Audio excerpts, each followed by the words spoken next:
Amplify. Hello. Happy Monday. I'm getting a pen here. I am a little bit late. I was getting posters made for Amplify Your Impact Conference, and I'm so excited. I, I'm so excited. And just having the posters feels like I realize I have a lot of things underway for it, but I was like, this is happening. Because, booking the venue and selling the tickets and posting about it and talking about it wasn't like, this is happening enough. But, but like creating posters, I'm like, wait a second, it's going to happen. So funny, right? Hey, everybody. Happy Monday. Yeah, so it was really actually it was fun with my girlfriend. Did a little bit of design work. Hey, a little dress while I make dinner. I will make your dinner better with my voice. No, thanks, Mel. We're having dinner together. Who knew? Special.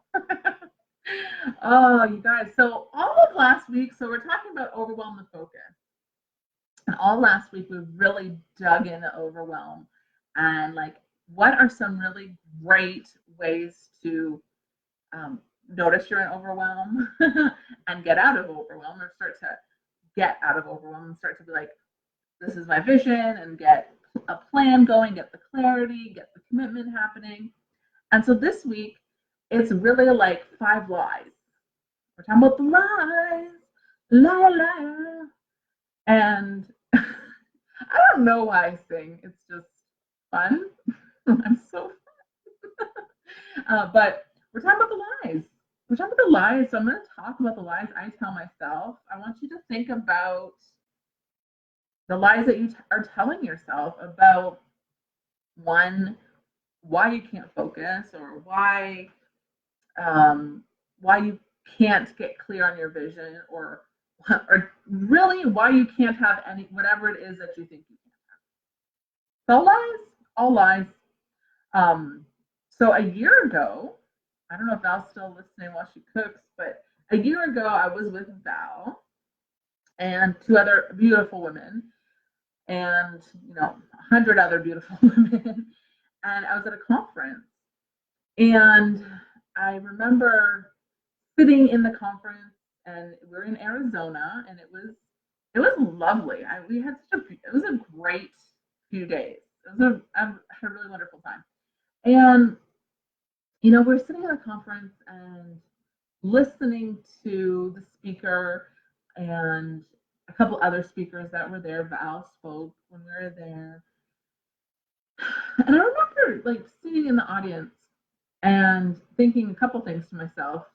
One of them going like, I don't know that I really belong here, because I don't know what I want. I was like really, really stuck in the I don't know. And I came home from that. I was actually at that conference, and I'm like, this is not what I want to be doing. This is not what I want to be doing. And I really, instead of being open, instead of listening to the speakers, and instead of listening to myself, or at least taking the space to listen to myself, I was like, oh, I don't know. I don't know if this is what I want. I don't think this is what I want. And so I came home. And I created some space. And oddly enough, like right after we came home, about a week and a half or so later, my partner was leaving to go hunting for 2 weeks. So that often gives me like a lot of space. And it was in that space where I was really quiet, and I said, I think I do know what I want. And it was like, it was almost the moment in time where I gave myself permission.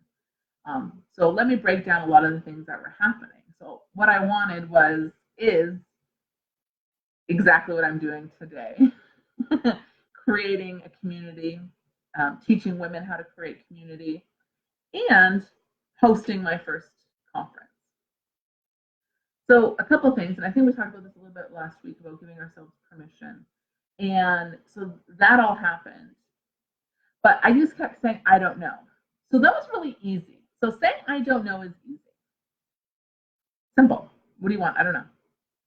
What do you want? I don't know. What do you want for dinner? I don't know. Because we don't want to commit, and sometimes it's easier than making an actual freaking decision. Because when we talk about making a decision, we get to say, hey, I'm going to commit to this decision. And sometimes it's like we're afraid to say it out loud. It's like the Harry Potter. It's like, he who shall not be named is your commitment. Because you're like, damn, once I say it out loud, shit's getting real, you know? And what did we talk about last week about commitments? We get to make commitments or we get to not make commitments. So we get both choices. We are still in control. But it's almost like the fear of knowing, or because we know. This is my action for knowing. Here's all the shit, and here's your knowing is underneath of it. You just got to take it all off, and you know. Oh, Val. Oh, what if I do know? What if you do know? You do. If I've learned anything in the past 8 months, it's I do know. And what this line, I know I've said it on here before, and it gets me. What are you pretending to not know? Because the truth is we know. And I also would like to invite you, if this is making you really uncomfortable, you're welcome. And just sit with it. I get that. And I get the discomfort, because even me saying, what are you pretending to not know, makes me super uncomfortable, because I want to say I don't know, because it's easier, and then I don't have to look at the thing and make a decision on whether I want to be committed to it or not. So I would challenge you, if you're feeling really discomfort and you are still tuned in, sit with it and be like, gosh, but I don't know. But Jessica, I don't know. Okay, but you do. Okay, but how can you dig in? So for me, in my example, I was getting a lot of information. And what was happening, I was like, nope, I don't know. I was completely shut down. And if I been open, I would have let those little nuggets seep in, and they would have given me clues to my knowing. Because things would have said, like, I always think about it like a key in a lock, like turning, and in my mind, like the tumblers are all falling into place. And sometimes like my door has like a billion locks on it.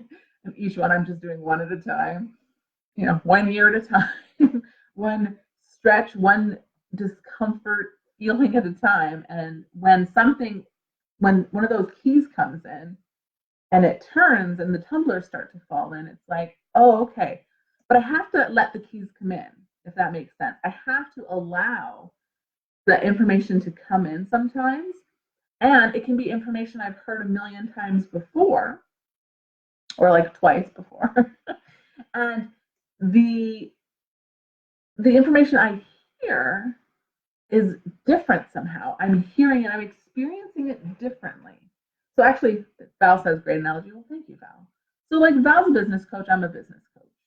We're really great friends, and we truly support one another. And I could be telling you about, I don't know, till the cows come home. And you're just like, this just isn't landing for me.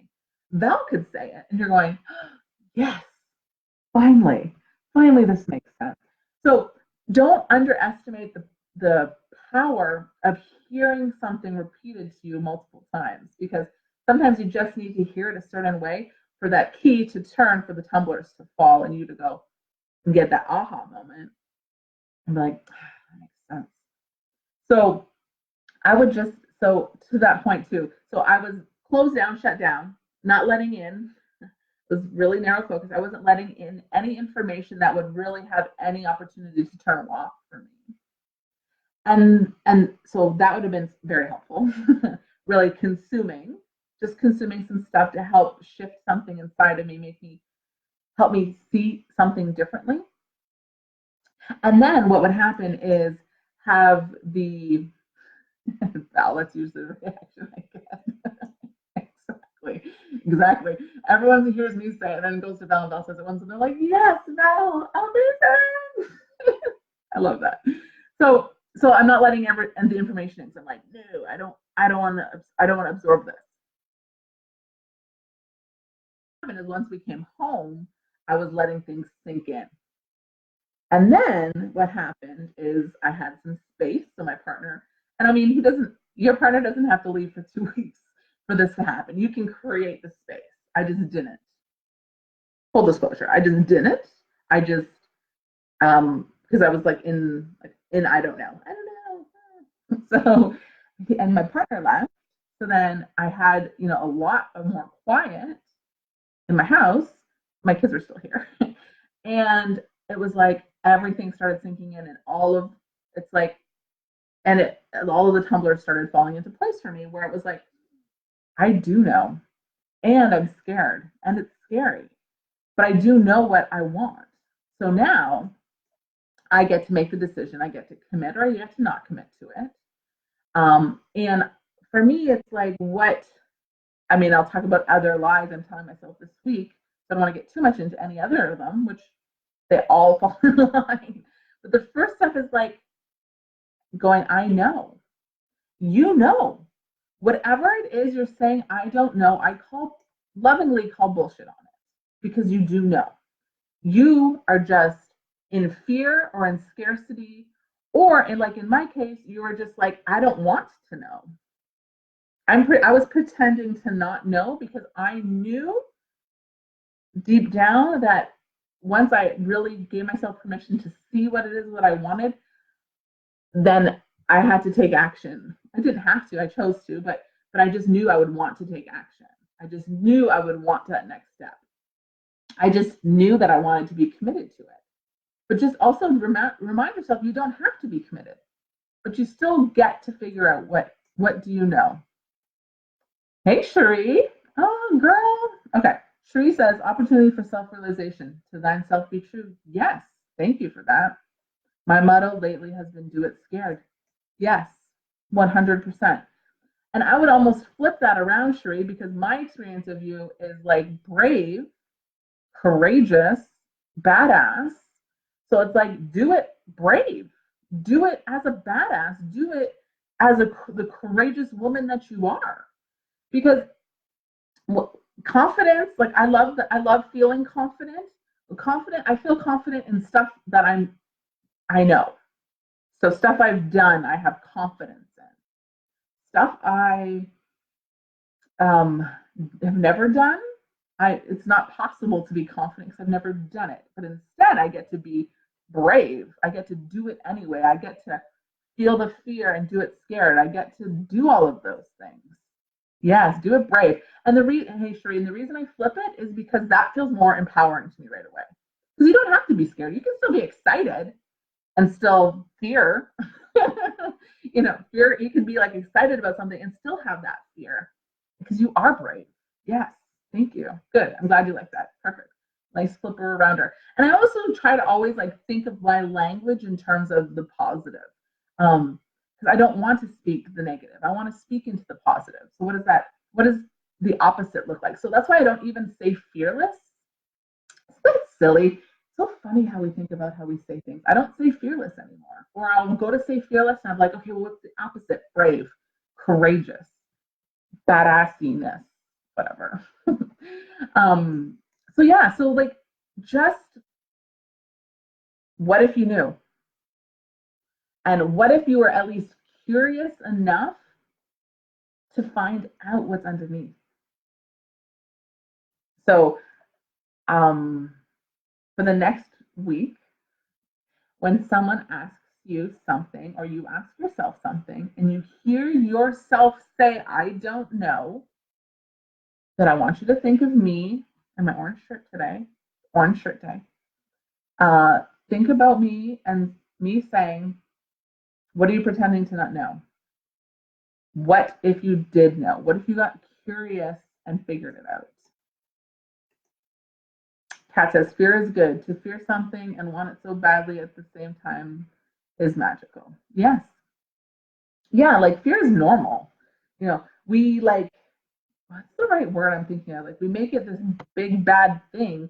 Fear is like absolutely like inherently biologically normal, programmed in our DNA. That's we are just meant to feel fear. The difference is our brains just can't tell the difference between doing a Facebook Live and getting chased by a saber-toothed tiger, right? They both feel scary. Luckily, on a Facebook Live, I don't have to run, so there's that. But so just notice you do know, and so notice and trust yourself and have faith. That was the other thing. I think I posted about probably, I don't know, because I love this topic so much. I probably posted about it, and my girlfriend's like, Jessica, you missed faith. I'm like, yes. And we get to have faith in a higher power, whatever that looks like for you, that things do always have a way of working themselves out. Pardon me, whatever that looks like. So we get to say, I don't know. And then we get to call ourselves forward on that. We get to dig deeper inside of what is actually happening here.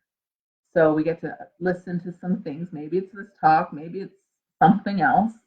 And then we get some space to get quiet and ask, like, what if I did know? What would that look like? And I'll say that to my kids the most because they're usually the most shut down. They're like, I don't know. Like, what if you knew? But I don't know. All right, well, let's just pretend you did know. What would that look like? How would that feel? What would that be for you? So I just like love this topic. I would love for you to tell me what you don't know right now. Jessica, this is when I'm really stuck. And when I say this, I say, I don't know. Right? What does that look like? Um, and and then I really would love, for you to work through that and be like, I do know the answer. I'm like, empower yourself because I don't know feels so disempowering to me. It feels victimy, it feels helpless. It doesn't feel brave or like it doesn't feel empowering. It doesn't feel like amplified, really. So that's it. That's all I got. Just like ask yourself, what if I knew? Ask yourself, what are you pretending to not know? And then, if you do some journaling, sometimes voice messaging, like, I don't know if you ever use your phone and just leave yourself voice messages. I love doing that because I'm more verbal, so I like to talk it out. So I'll leave myself a voice message and be like, okay, I really need to work through this. Like, or there's something that I'm like, if someone asks me something and I say I don't know, I'm like, and I'll immediately follow up with like, oh, there's something there for me. There's a thread for me to start pulling to figure out what's underneath it. So you can do it. You do know. You know. I know. I know it's kind of frustrating, but you can figure it out. So journal it out, talk it out, comment in here, post about it. And if you don't know if you're wanting to go to the Amplify Your Impact conference, get quiet. Like, I want to spend an amazing day with amazing women, an amazing lunch in an amazing venue. And then think about it. And if the answer is yes, grab your ticket this week. So I decided that I'm going to extend the $75 off coupon just till Friday because I'm doing Facebook Lives all this week. And I thought, I don't want to tell you about this amazing event. And then you go, I don't know if anyway, I want to give you a coupon. So I'm going to extend the coupon till Friday. So you have Friday for the Amplify Your Impact and then save $75 off of your ticket. And, because what are you pretending to not know about going to that conference? But truly, like, if you have any questions, I've had people reach out to me about, logistics and food and nutrition and speakers, and I've been able to really walk them through and coach them through that. If you really want to go and you're feeling stuck, message me. I'm happy to walk through it with you. Cherie, This is so funny because I've been in a space of knowing lately and realizing that's what's keeping me in a space and working through the steps. Oh, that's a truth bomb right there. Knowing. What if you knew? I love this so much, and I'm not going to, 35 minutes, but like, this is such a great point, Sheree, because if, how do I say it? So this is a faith thing for me too, right? So if we knew everything was working out, like the universe was truly conspiring in our favor and everything was going to work out, how would we show up? So Sheree knows she's going to be Mrs. Illinois, as an example. And so what is she doing? She's showing up every day like she has this knowing of what's going to happen. And so when she shows up like that, that's when that's when the magic is happening. Ah, that's good. That's really good, Sheree, because it's keeping you in that space and working through the steps because you already know the outcome. You already know you're there. And now you just got to do what it takes to show up for it. Magic. Magic. Oh, love this. Oh my God, I could talk all night, you guys. Val, what a great topic. Love it. Thank you, Val. Sheree, accepting what I know and what's stopping me. It's usually me. Ain't that the truth? It has to be more accountable for my knowing because we know. We just get to stop saying I don't know. Yeah. All right. I'm gonna leave it here. Okay, one more comment. Fine. Sheree, yes. Okay, I'm leaving it here. Thank you, ladies. Yeah, there's only ladies in here. If you have any questions or you need support, comment below. I will be putting the conference link and the coupon code. So grab your ticket by Friday, and then that ticket code will be gone. The coupon code. Tickets will still available all the way to October 18th. Okay, have a good night. Bye.